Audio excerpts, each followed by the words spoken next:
បងប្អូនស្នោតយូរនៅខ្មែរមកមួយកន្លះបងប្អូនស្រឡាញ់ចាប់លេខខ្លួនឯងខ្ញុំចាប់យកតែលេខ75ហើយ345ទេមានលេខធំលេខទូចចាប់ចំណងចំណូលចិត្តខ្លួនឯង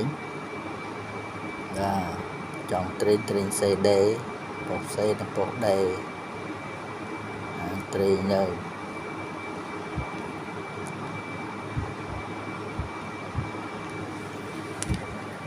លើខ្មែរអាក្រមយួន7ហ្នឹងចាប់ចូលគ្នាយួនបានខ្មែរក៏បានណាតាមបងប្អូនពេញចិត្ត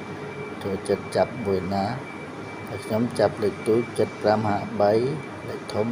345ខុសនឹងត្រូវឯងបងប្អូនចាប់ខ្លួនឯងទៅលេខធំលេខតូច